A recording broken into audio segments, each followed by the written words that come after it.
안녕하세요. 저는 서울에 살고 있는 아주 지독한 애주가입니다. 제 인생에서 술을 빼면 제로예요. 제로. 아무것도 없다는 소리입니다. 그 정도로 술을 정말 많이 좋아합니다. 아, 맞다. 잘못 말한 것 같습니다. 과거형으로 말해야 할 것 같네요. 좋아했었습니다. 술 먹고 실수하고 문제 생기고 사고치고 그런 일 저하고는 크게 상관없었습니다. 술로 인한 에피소드들은 제게 다 행운으로 돌아왔거든요. 결과적으로 말이죠.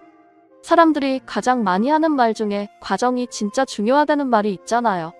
저는 그 과정에서조차도 술이 꼭 있었거든요. 그러니 과정에 술일지언정 저는 좋아했습니다. 그렇다고 술 드셔라 권장하는 건 또 아니죠. 제가 지금 하는 말이 두서가 좀 없었네요. 절대 취한 건 아니고요. 제 아내 말로는 제가 하도 술을 마셔서 머리가 나빠진 것 같대요. 언어 능력이 부족하다고 저를 맨날 놀립니다. 술김에 보내는 사연은 아니니 진중히 들어주시길 바랍니다. 지금부터 제가 말씀드릴 것들이 바로 이 술 때문에 시작된 것들이랍니다. 맨 처음 제가 술을 접하게 된 것은 집에서 자주 제사를 지내는 것 때문이었어요. 양조장을 지나기만 해도 취한다는 말이 있듯이 집안에 대단한 애주가가 계셨거든요. 그 투명한 술을 참으로 맛깔나게도 드시는 저희 아버지. 시작은 아버지 때문이었죠. 저도 모르게 제사를 마치고 식사하는 자리에서 술을 드시는 아버지를 얼빠지게 보았습니다. 무슨 맛인지도 몰랐지만 아버지가 너무 맛있게 드시니 자연스럽게 눈이 가게 되었어요. 그러나 저와 눈이 마주친 아버지께서 말씀하시길, 왜 이 녀석아? 누가 술쟁이 아들 아니랄까봐 내가 먹고 앉아있으니 먹어보고 싶으냐? 자, 어디 한번 먹어봐. 술은 원래 처음에 아버지한테 배우는 것이 가장 좋아. 자, 딱 한 잔만 해봐 어디. 그때 제가 고등학생인가 그랬을 겁니다. 학생이었던 제게 아버지는 취하신 김에 술을 권했고 옆에서 어머니가 말리셨죠. 뭐 좋은 거라고 애한테 술을 권해 인간아. 나는 이 집구석에서 아버님 그리고 당신도 인간들까지만 술쟁이로 거뒀으면 됐어. 그런데 또 아들 자식까지 그 꼴을 보라고? 싫다 싫어. 지겹다 지겨워. 에이 내가 또 뭘 했다고 그래. 원래 술은 집안 어른한테 배우는 게 맞는 것이야. 혹시나 나중에 지 친구들이나 이상한 놈한테 첫 시작을 배웠다가 문제 생긴다고.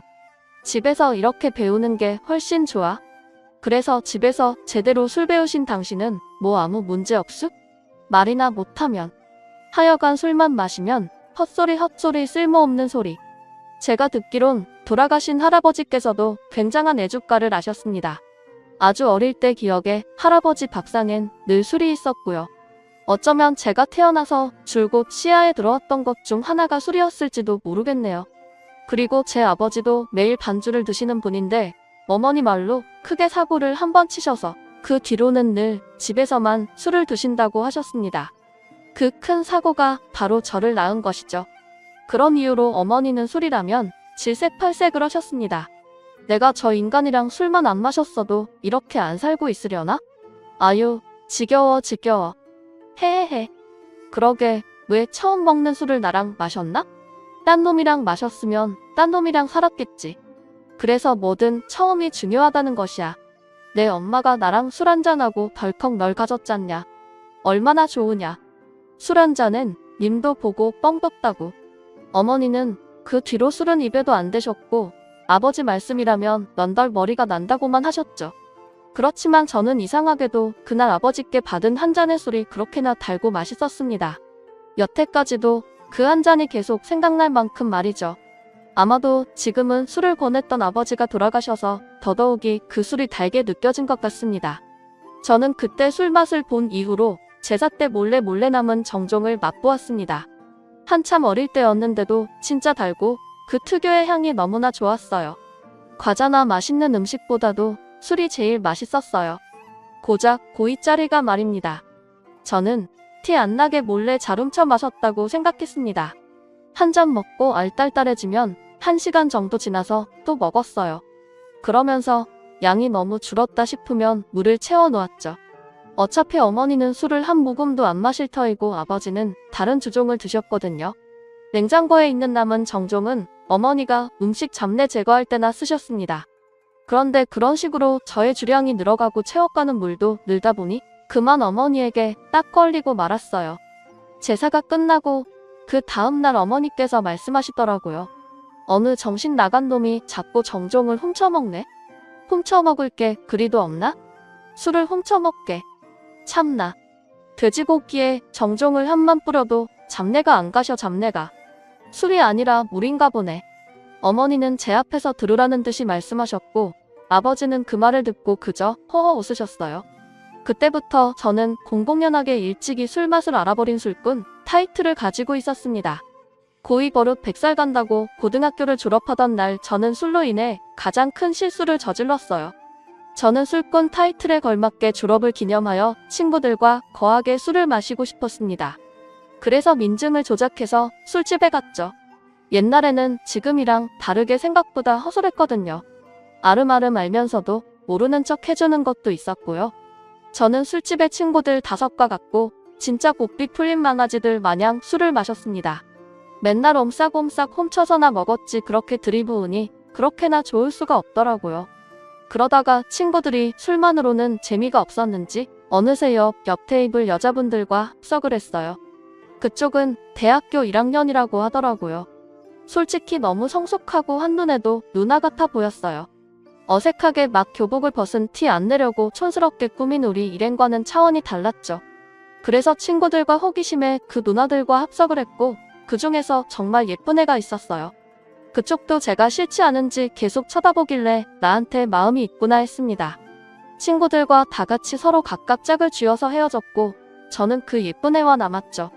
둘이 남아서 대화를 한참 하다가 근데 왜 아까부터 나 계속 쳐다봤어? 내가 잘생겨서? 아니면 딴 놈들보다 멋져서? 아, 어디 말 좀 해보시지 그렇게 한눈에 반할 지경이었는지 말이야. 그러자 그 예쁜 애는 한참을 크게 웃었습니다. 제가 크게 착각을 하고 있다는 듯이 말이에요. 잘생겨서 멋져서 본 것이 아니라 절 얼마 전에 본 적이 있다고 말했습니다. 내가 편의점에서 아르바이트 하거든. 홍대 쪽에서. 우리 부모님이 하시는 거라서 내가 일해 시간 남을 때. 그때 너 봤어? 그것도 교복 입고 온 거. 너 거기 단골이지? 너야말로 나 모르겠어? 내가 오늘 그렇게 기가 막히게 잘 꾸민 건가? 매일 출근 도장을 찍으면서 어떻게 날 못 알아볼 수 있지? 그 예쁜 애. 아니 지금의 제 와이프는 이미 제가 고등학생이라는 걸 알고 있었습니다. 게다가 더 기가 막힌 건 아내는 저보다도 1살 더 어렸습니다. 서로 쌍으로 거짓말을 친 거였어요. 아내는 고2에 고3으로 넘어가는 시점이었고 저는 대학 합격만 해놓은 상태. 그랬습니다. 그렇게 아내와 만났고 그날 거사를 치르게 되었어요. 저나 아내나 둘 다 처음이었고 정말 아무 일 없을 줄 알았어요. 둘 다 어리고 멍청했죠. 저는 술을 좋아했고 아내는 좋아하는 건 아니었지만 진짜 잘 먹었습니다. 저랑 같이 대적해서 먹으면서 먼저 취하지 않는 건 아내가 처음이었거든요. 그런데 결과적으로 둘 다 엄청 취한 상태였습니다. 그렇게 둘 다 술 먹어가면서 사고를 쳤고 그 사고의 대가는 꽤나 컸죠. 1달쯤 지나서였을까요? 모르는 번호로 연락이 왔어요. 받아보니 아내였고 그날 그렇게 만나서 헤어지고 처음 온 연락이었습니다. 자기가 아이를 가진 것 같다고 제 아이라고 했습니다. 사실 과정은 하나도 기억이 나지 않아서 그럴 리가라는 무책임한 말이 먼저 나왔습니다. 그러자 수학의 너머로 아내가 쌍욕을 하더라고요. 야, 20장생아. 18색깔 크레파스 같은 놈의 시키가. 길거리 다니는 똥개도 지 새끼는 챙기는데 터진 주둥이라고 막 나불거리네. 일을 벌였으면 만나서 이야기를 하자고 하든가 미안하다고 하든가 말을 해야지. 뭐? 그럴 리가? 어디 그 주둥이로 다시 한번 말해봐. 이 애미애비 없을 놈이 말이라고 막 타네. 네가 그렇게 나온다 이거지? 너 지금 어디야? 내가 너네 집 아는 거 너 알지? 나 지금 간다. 지금은 아니지만 그 당시에 아내는 많이 거칠었었습니다. 상황이 안 좋자 아내는 사포같이 더 거칠어지더군요. 집으로 온다기에 저는 수업도 제대로 못 듣고 집으로 부랴부랴 달려갔습니다. 아내가 집으로 가면 저는 진짜 죽은 목숨이었거든요. 그것도 절대로 속도 위반 안 된다던 어머니께 죽도록 맞을 거예요. 저희 어머니도 아내 못지않게 한 성격 하시는 분이라서요. 아버지보다도 저는 어머니한테 더 많이 맞고 자랐거든요. 그래서 무서웠어요. 제가 집에 막 도착했을 때 이미 집에 아내가 와 있었습니다. 그런데 전화로 퍼부었던 기세와는 달리 울고 있었어요. 어떻게 하냐고? 자기도 모르겠다고요. 어머니 또한 제가 걱정했던 바와는 다르게 아내를 달래고 사과하고 있었습니다. 저한테 한마디 화도 내지 않으셨어요. 제가 온 것을 아시고선 그제야 왜 그렇게 말했느냐고 한 소리 하셨죠. 그게 다였습니다. 아내 앞이어서 별다른 말들은 꺼내지 않으셨어요. 그리고 아버지는 그저 말없이 저와 아내를 번갈아 바라보았습니다. 아내가 좀 진정이 되자 어머니께서 아내가 아직 고등학교 졸업이 남았으니 학교는 졸업하자고 말했어요. 그리고 아이 낳고 아이는 어머니께서 봐주실 테니 공부하라고요. 내 자식 과실 내가 감싸야지 어째. 그러니까 그만 울어. 아이는 못 버리겠다면서. 그리고 우리 아들 저 새끼 마음에 든다면서. 그럼 같이 결혼하고 살아야지 어째. 저 자식이 그렇게 나쁜 WLD 놈은 아니야. 돌대가리여서 그렇지. 다 책임지고 우리가 내 걱정 절대 안 시킬게. 부모님은 다 아신다고? 사과를 먼저 드려야 하나 상견례를 해야 하나 모르겠네 정말. 이런 말 위로가 될지 모르겠는데 나도 그랬어. 나도 이 인간이랑 만나서 제일 일찍 낳았어. 근데 나쁘지 않았다. 그리고 언제라도 다른 선택을 하고 싶으면 그래도 돼. 안 말려 괜찮아. 필요하지 않으면 결혼도 안 해도 돼. 애 만나고 안 키우고 싶다고 해도 돼. 일 저질은 저 새끼가 알아서 하겠지. 그리고 우리도 있고. 너무 그렇게 걱정하지 말어. 뱃속에 걔한테 안 좋을라. 그렇게 저는 엉걸결에 결혼이란 걸 하게 되었어요. 진짜 얻어 걸린 거죠. 동시에 아이도 생겼고요. 막 기쁘거나 싫고 그런 감정도 없었고 그저 어리둥절했습니다. 어렸기에 그 당시에는 그저 부모님께 안 혼났다는 것만으로도 다행이라. 아마도 혼내지 않으신 건 제가 아들에서 책임감을 가져야 할 아이 아버지가 되었기에 최선의 존중을 해주신 듯 했습니다.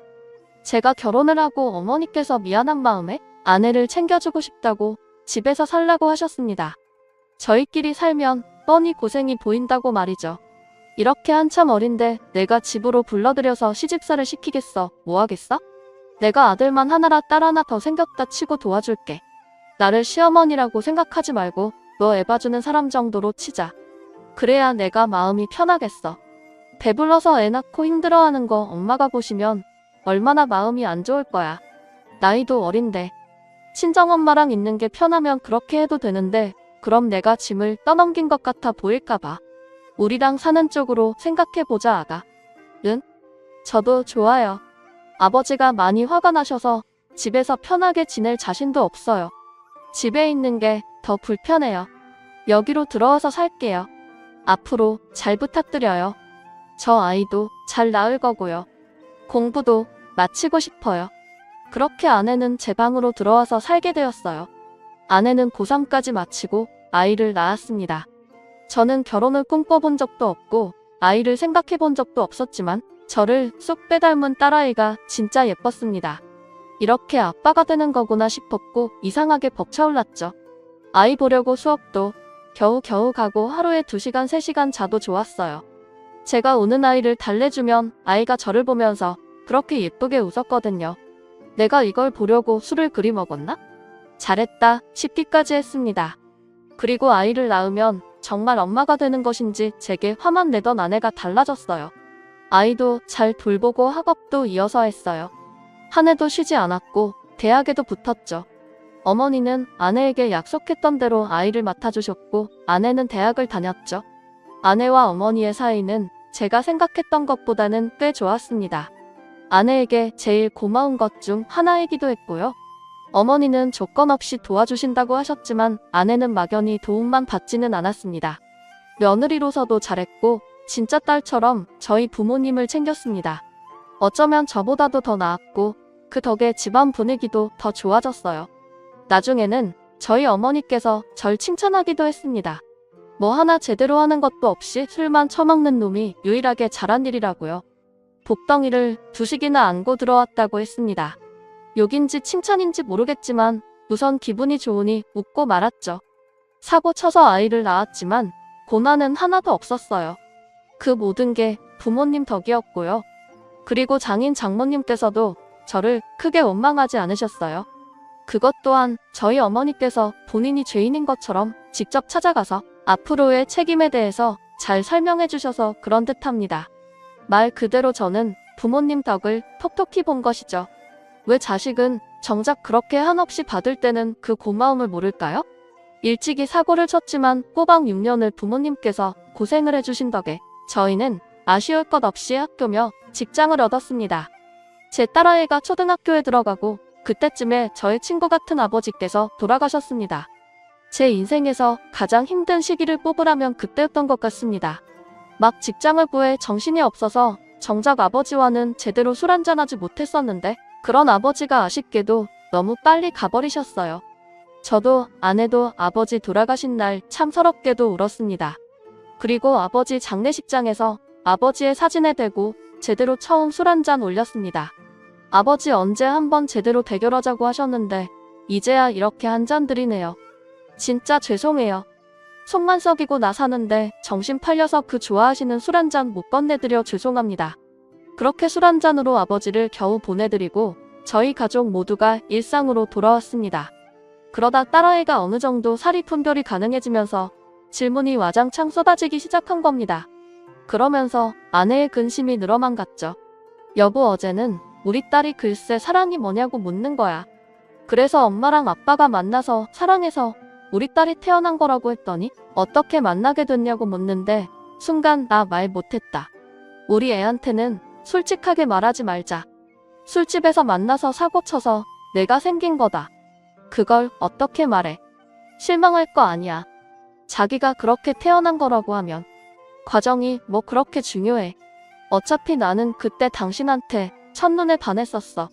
우리 어쩌다 이렇게 되었을지 몰라도 성격도 잘 맞고 죽이 짝짝꿍 잘 맞잖아. 초반에는 삐걱삐걱했을지 몰라도 지금은 사이 엄청 좋고 내 또래 아직도 결혼 못한 놈도 많아. 애도 우리 애가 제일 크고 사이도 당신이랑 내가 제일 좋아서 나는 너무 좋다고 생각하고 살고 있는데 화목한 것만큼 자랑스러운 거 있어. 애도 이해할 거야. 어차피 다 크면 알 텐데 뭐 알아. 하여튼 당신은? 그래도 아내는 죽어도 솔직히 말하지 말라고 하더라고요. 결국에는 아내가 포장한 말로 둘러대었습니다. 소개팅에서 서로 미친 듯이 사랑하고 결혼한 다음에 딸 아이를 낳은 걸로요.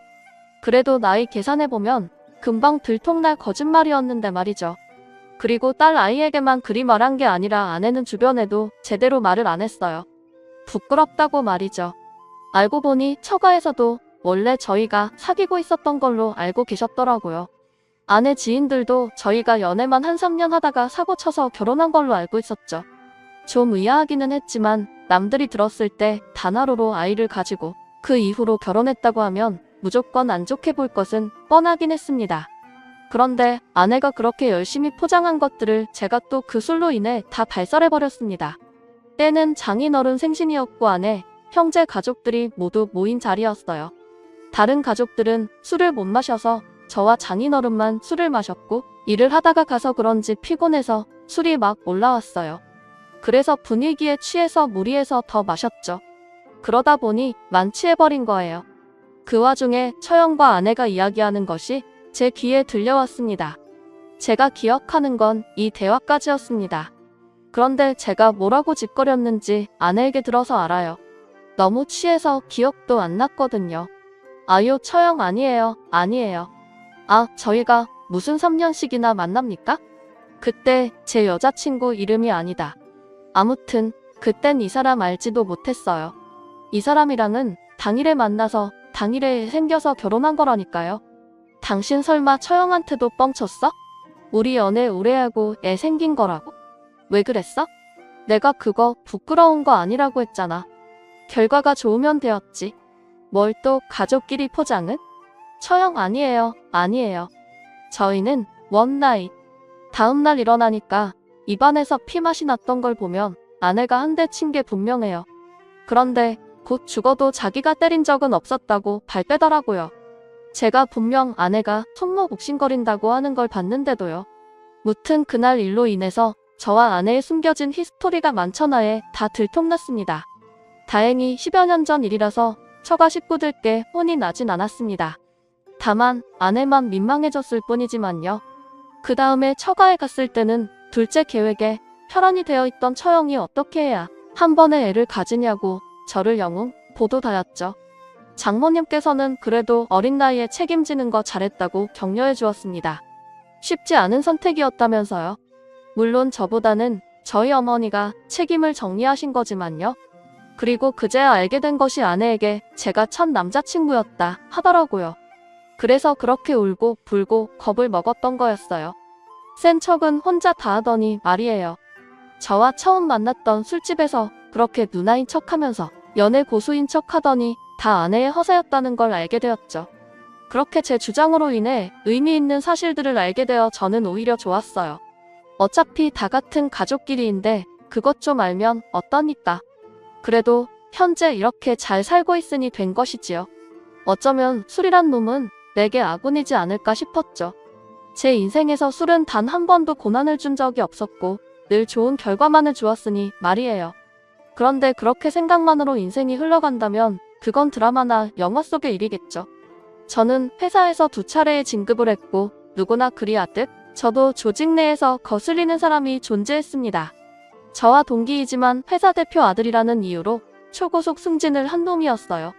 말투도 거슬리고 같이 있으면 모두를 불편하게 하는 스타일이었습니다. 하지만 아무도 낄소리 낼 수 없었죠. 대표 아들이라서요. 그런데 그놈이 그날따라 다 같이 술 한잔 하자 회식 한번 하자고 바람을 넣었습니다. 저의 철칙이 불편하고 싫은 사람과는 절대 술 먹지 말자였어요. 그런 놈들과 술을 먹으면 그 맛있는 술도 얹히더라고요. 꼭이요.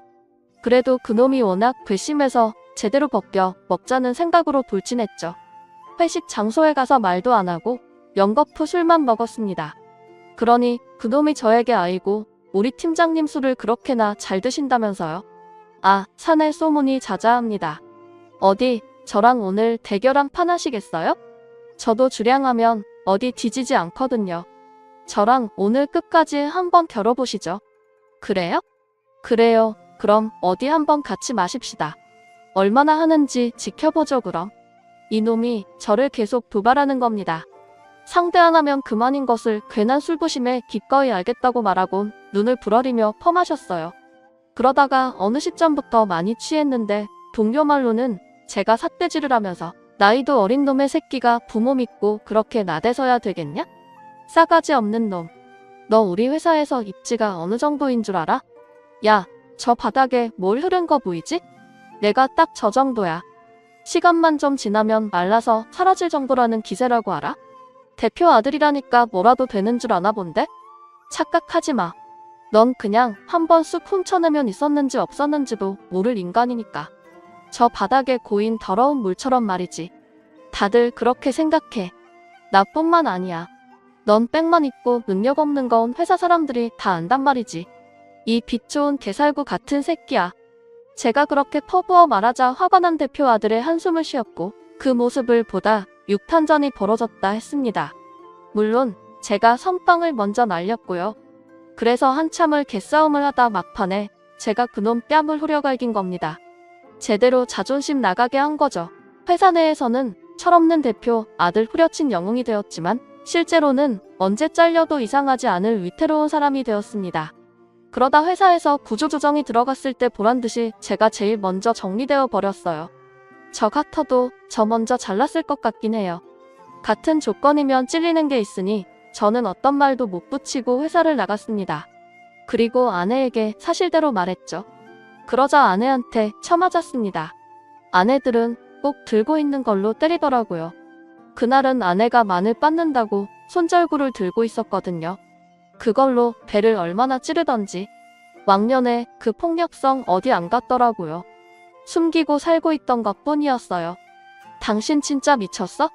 그 놈의 술 좀 먹지 말라고 내가 몇 번을 말해. 당신 말대로 술만 먹으면 좋은 일만 생긴다고? 그게 말이 되는 소리야? 그저 핑계만 좋게 만드는 거지. 어떻게 당신은 처음 만났을 때나 지금이나 한결같다? 한결같이 취해 있어, 사람이. 이제 좀 깨워라. 우리 딸 공부 안 시킬 거야? 부족하게 키울 거야? 당신 백수가 꿈이야? 제게 그렇게 냉정하게 말해놓은 말과는 다르게 아내는 다음 날 정장을 차려입었습니다. 자기가 다시 일을 구해서 다닐 테니 취업 준비하는 동안은 집에서 애를 보라고요. 당신 말 듣고 밤새 걱정이 돼서 잠도 안 오더라고. 뭐 당신이 그만둔 것도 아니고 잘린 거라는데 별 수 있어? 벌 수 있는 사람이 벌면 되는 거지. 그래도 당신 내내 일했잖아. 쉴 새 없이. 그러니까 이제는 내가 해볼게. 애 보느라 경력이 끊기긴 했어도 아직 젊으니까 취업은 바로 가능할 거야. 적어도 당신 이직보다는 내 취업이 더 빠르겠지. 당신은 다 정리될 때까지 애 놔봐. 그것도 나쁘진 않았어요. 일찌감치부터 아이가 생겨서 저도 쉴 새 없이 달려왔거든요. 어쩌면 내내 지쳐서 예민해져 있었던 건 아니었을까 싶었습니다. 눈꼴 시린 상사를 후리쳐서 회사를 잘리고 싶을 만큼이요. 아내는 제가 잘리고 일주일 정도 정장 차림으로 오가다가 정말 빨리 직장을 잡았습니다. 원래 근무했던 회사에서 육아휴직으로 자리가 나면서 임시로 일하게 된 것이었죠. 임시이기는 했지만 아내가 워낙 일을 잘해서 평판이 좋았습니다. 그리고 그때는 딸아이가 세상에서 제일 무섭고 강하다는 중학생이었죠. 그래서 저와 멀어진 사이를 돌리기에 좋은 기회라고 생각했습니다. 아내의 애를 보라는 말은 애 좀 잘 봐달라는 말이었던 것 같았어요. 제대로 잘 들여다 봐달라고요. 처음 키워보는 딸이고 주변에도 그 나이 또래의 아이를 가진 친구가 없었어요. 그래서 딸을 어떻게 대해야 할지 진짜 모르겠더라고요. 아무것도 안 했는데 뜬금없이 아빠 더럽다고 하고요. 아무것도 안 했는데 아빠 저질이라고 하고 귀여워서 웃었는데 얼굴 치우라고 하고요. 맨날 뭐만 하면 하면서 싫어했어요. 꼭 벌레 보듯이요. 그럼 당연히 싫어하지. 당신 같으면 저렇게 토끼같이 뽀얗고 솜사탕 같은 애가 당신같이 술저러 있고 담배 쩐내 나고 입만 벌리면 헛소리하는 아빠를 좋아하겠어?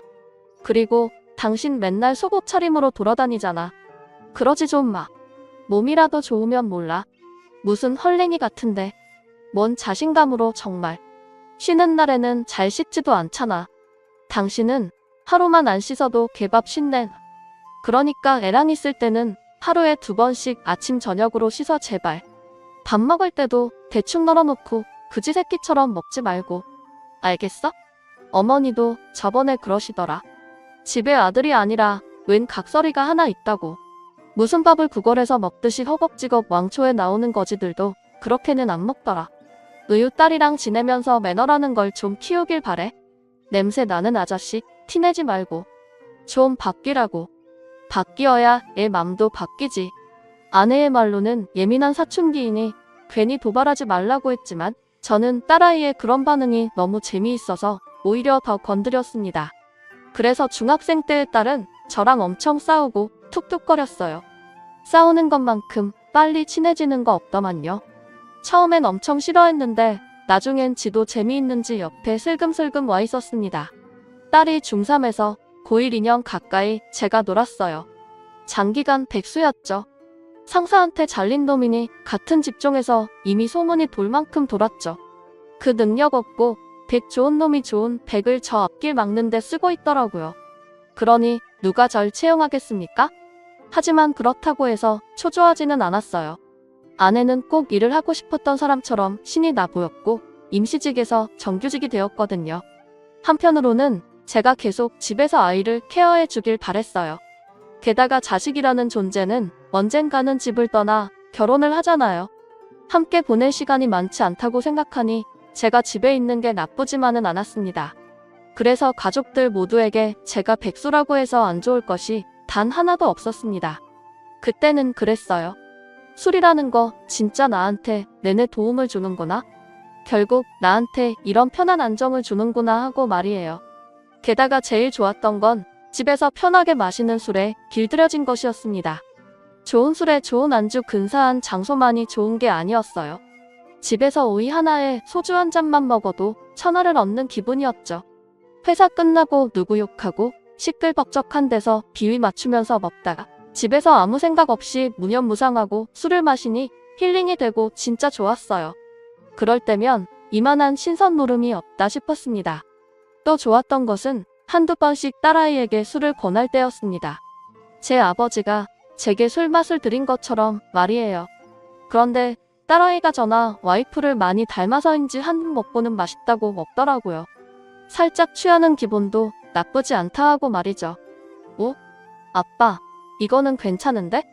저번에 먹은 건 쓰기만 하고 입맛 버렸었는데 이건 좀 달다. 뭐야? 아, 청아, 나한텐 이런 술이 맞는 건가? 달다달아, 이 맛에 술 마시는 거구만. 이제 좀 알 것 같은데? 너 대신 나가서는 먹으면 안 돼. 아직 고등학생인 거 잊으면 안 돼. 그리고 나중에 커서도 남자는 아빠랑만 마셔야 해. 다른 놈들이랑은 한 모금도 먹지 마.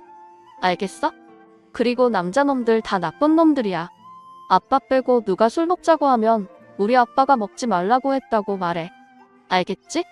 아이, 벌써부터 열받네. 성인 되면 아빠랑 맨 처음으로 술집 갈 거야. 알겠지? 아빠 말고 딴 놈은 절대로 안 되는 거다. 딸아이는 알겠다고 끄덕끄덕거는 무참히 약속을 깨버렸습니다. 대학교 들어가자마자 술에 잔뜩 취해서는 모르는 남자의 등에 엎혀 들어오더만요. 그 꼴을 보는데 진짜 얼마나 어이가 없던지 술에 잔뜩 취해서는 그저 좋다고 앞방하고 안기는데 냅다 소파에 던져버렸습니다. 너 아빠가 술 아빠랑만 먹자 했냐 안 했냐? 이렇게 외간 남자 등에 엎혀오고 그러면 안 돼. 진짜 제대로 한번 혼나볼래? 너? 이게 몸만 컸지 진짜? 딸아이는 대학교 1학년 때 진짜 술 마시러 대학을 갔나 싶을 만큼 부어라 마셔라였습니다. 그래서 내 딸이죠. 누가 내 딸 아니랄까봐 동네에도 소문이 다 났습니다. 술주정뱅이 딸이라고요. 옆집에다가 토해놓고 술 취하고 다른 집 들어가고 난리도 아니었습니다. 그래서 술 먹지 말라고 한 소리 두 소리씩 하다 보니 사이가 안 좋아졌죠. 그래도 저는 아빠니까 엄하게 할 수밖에 없었죠. 그렇게 사이가 나빠지던 새해 전에 다니던 직장 동료에게서 연락이 왔습니다. 오랜만에 밖에서 술 한잔 하자면서요. 회사 그만두고는 한 번도 밖에서 술을 마신 적이 없었는데 오랜만에 밖에 나섰습니다. 이제 일해야지. 언제까지 놀 건데? 다른 회사 제의는 여태 없었어? 있었지. 없었겠어? 근데 다 하고 싶지 않더라고. 와이프도 일하는 게 재미있다고 하고 어쩌다 보니 애도 다 컸고 그간에는 큰돈 나갈 일이 없었는데 이제 딸아이 대학 다니니까 휘청하긴 해. 조금씩 준비를 해봐야지. 날 받아줄 곳이 있을지는 모르겠지만 시간은 또 왜 이렇게 빨라. 우리 딸 조금 있으면 시집 간다 하겠어. 그럼 결혼 자금 대줘야 할 거 아니야. 에이 좀 조급하긴 하네. 와이프 벌이만으로는 넉넉치가 않아. 잘 됐네. 그럼 나 얼마 전에 개업한 거 알겠네. 여의도에 작게 사무실 하나 냈어. 그래서 오늘 너 같이 일하자고 말하려고 온 거야. 같이 일하자. 그만 놀고. 역시나 술자리는 또 제게 행운을 안겨다 주었습니다. 백수 생활이 몇 년씩 길어지니 지치기도 하고 딸아이 보기에도 그랬는데 알아서 복이 굴러들어온 거죠. 그래서 이튿날부터 동료가 시작한 회사에서 일을 시작했습니다. 그러면서 딸아이와는 마주칠 일이 더더욱이 적어져 버렸어요. 그래도 그간 잘 키워놓았고 이제 성인이니 별일 없겠지 하고 말았죠. 제가 다시 일을 시작했다고 하니 아내도 안심하는 분위기였고요. 그런데 회사 일을 다시 시작한 건지 술을 작정하고 퍼먹기 시작한 건지 저도 알 수가 없었습니다. 신생회사라 여기저기 알려야 하다 보니 매일매일 접대의 인사여서 술독에 빠져 지냈어요. 그래도 싫지 않았어요. 술은 언제나 제게 큰 행복만 가져다 주니까요. 그날도 접대한답시고 평소보다 술을 잔뜩 먹고 취해 집에 들어온 날이었습니다. 아내는 장모님이 아프셔서 잠깐 처가에 가 있는 상태였고 집에는 딸 아이만 있었죠. 그래서 취해서 집에 들어와서 딸을 부르니 조용한 겁니다. 아직 10시 밖에 안 되었는데 벌써 잠들었을 리가 없었어요. 또 술 먹고 안 들어왔나 싶어서 방문을 활짝 열어보니 딸이 잠들어 있었습니다. 그런데 좀 이상했어요. 애가 끙끙 앓더라고요. 가까이 다가가 머리를 짚어보니 이마가 펄펄 끓는 겁니다. 그래서 우왕좌왕 당황해서 왔다 갔다 했죠. 취해 있는 상태라서 어찌할 분별력이 없었습니다. 차 키는 있으나 취해서 운전도 못하고 택시를 불러야겠다고 생각했어요. 그런데 저희 집이 좀 외진 곳에 있어서 그 시간에는 택시가 잘 안 왔어요. 그래서 더는 지체하면 안 되겠다 싶어서 딸 아이를 업고 슬리퍼를 신고 냅다 달렸습니다. 알딸딸하니 딸아이가 무거운 것도 잘 모르겠고 그저 병원까지 미친 듯이 달려갔습니다. 그런데 막 달리다가 넘어졌어요. 그래서 딸아이 이마가 땅에 매다 꽂혔죠. 돌에 찍혀서 피가 좀 났습니다. 저 또한 두 무릎이 자갈 바닥에 그대로 꽂혀서 다 찢어졌고요. 그런데 취해서 그런가 전 안 아프더라고요. 다시 업어서 겨우겨우 딸아이를 응급실에 데리고 갔습니다. 이마에 피가 나니까 의료진들이 교통사고인 줄 알더라고요. 그래서 고열이 심하다고 설명을 하니 제게 술 냄새가 많이 나니까 표정이 싹 바뀌었습니다. 딸아이와 무슨 관계인지 한참을 확인하고는 딸아이를 진찰해 주었죠. 그리고 저는 아내에게 연락을 했고 그 뒤의 일은 잘 기억이 나지 않습니다. 눈뜨니 눈앞에 아내가 있었고 이마에 반창고를 붙인 딸이 절 노려보고 있더라고요. 아빠 진짜 바보야? 이거 이마 어쩔 거냐고. 성형 수술해야 한다잖아. 흉질거래 이거. 아 짜증나 진짜. 아내 내가 술 좀 작작 먹으라고 했지? 술만 안 먹었어도 이런 일 없잖아 당신. 안 그래도 이전부터 계속 말하고 싶었는데 제발 술 좀 끊어. 지겨워 죽겠어. 지겨워. 아내도 크게 호통을 쳤고 딸아이를 데리고 집으로 먼저 가버렸습니다. 저도 뒤늦게 정신 차리고 일어서는데 간호사가 무릎이 심하게 찢어져서 소독 한 번 더 하고 가라고 하더군요. 보니까 몇 바늘씩 꿰매져 있었어요. 그제 아프더라고요. 제대로 넘어지긴 했구나 하고 말이에요. 아내 말도 있었지만 저도 진짜 정신 차리고 술을 끊기는 해야겠다 싶었습니다. 그리고 그날을 계기로 딸아이와 정말 멀어져 버렸습니다. 물론 저는 제 일하기 바빴고 딸아이는 취업하고 준비하느라 바빠서였지만 집에서 마주쳐도 서로 말이 없었죠. 제가 일을 시작하고 1년쯤 지나 작았던 회사가 안정을 찾으니 아내는 일을 그만두었어요. 뭐든 다 제자리로 돌아가는 것 같았습니다. 단 하나 딸아이와 저의 사이만 돌아오지 못했어요. 그러던 어느 날 딸아이가 또 술에 취해서 집에 들어왔습니다.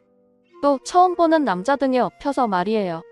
제 딸아이 키가 170이라서 아무리 말랐어도 뼈가 두꺼워서 그런가 진짜 무겁습니다. 제가 업어봐서 잘 알죠. 그 남자애가 딸아이 때문에 땀을 비오듯 흘리면서 들어오는데 처음으로 딸아이 걱정보다 남의 아들 걱정이 더 먼저 들더군요. 그 남자애는 제 딸아이를 곱게 누이고는 제 아내에게 물 한 잔을 받아 원샷을 했습니다. 그리고는 저와 아내에게 큰절 한 번을 하더라고요. 이렇게 인사드려서 죄송합니다. 저 따님이랑 만나고 있는 남자친구입니다. 진지하게 만나고 있는지 벌써 1년이 넘었고요. 이런 식으로 인사드려서 정말 죄송합니다. 체력은 부족하지만 심성은 작게 보였어요. 그 남자애가 훗날 제 사위가 되었거든요. 하지만 모든 딸 가진 아빠들이 그러하듯이 저는 사위가 첫인상부터 마음에 안 들었어요.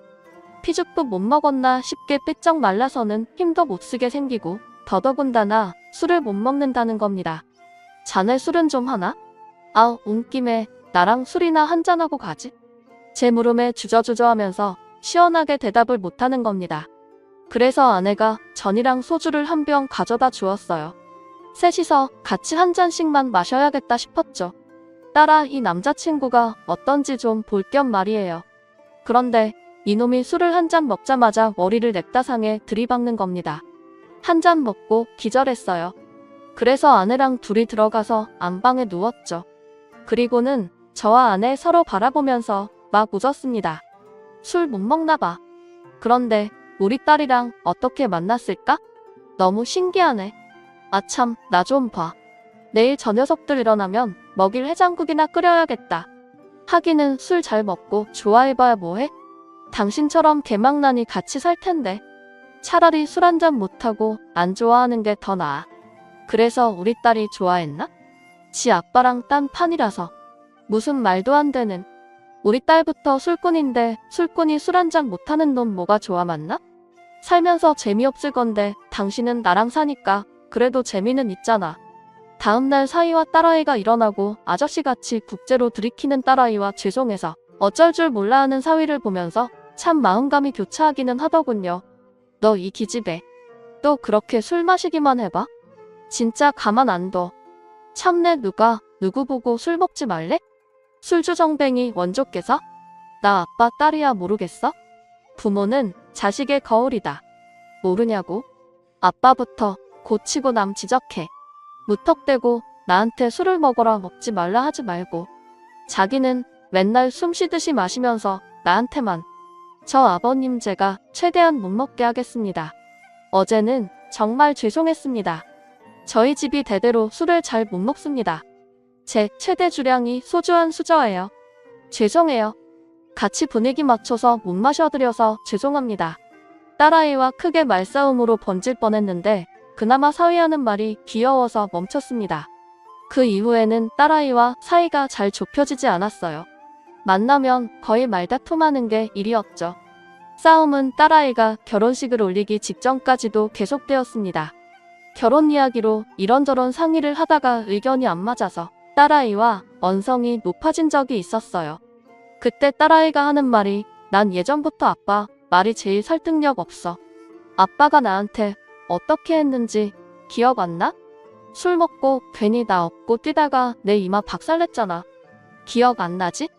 자기가 불리하면 꼭 기억이 안 나시겠지. 오늘 신부 화장 받을 것 같는데 아무리 지워도 이 흉터 안 지워진대. 어쩔 거야. 이마 까고 드레스 입어야 하는데 이 흉 때문에 나 없는 앞머리 내려야 돼. 알아? 내가 얼마나 속상한지 알아? 웨딩 사진 찍을 때도 이 상처 가리느라고 돈도 더 들었어. 내 인생에 아빠가 도움되는 게 어째 하나도 없어. 하나도. 너는 무슨 말을 그렇게밖에 못하냐? 내가 그냥 취해서 나 좋자고 누웠고 그렇게 뛰었냐? 열이 40도가 넘는데 그대로 시간만 가면 큰일 날까봐 그랬지. 기집애가 맨날 술 처먹고 밤에 돌아다녀서는 고열에 감기나 걸려오고 너는 입이 10개라도 할 말이 없어. 이거 사. 아빠한테 고맙다고는 못할 망정. 말하는 싸가지하고는 시집 갈 때 다 되었는데도 말하는 싸가지 봐 이거. 결혼할 준비도 아직 안 됐네. 멀었어. 결혼할 준비? 참나 웃겨. 아빠가 할 소린 아니지 않아?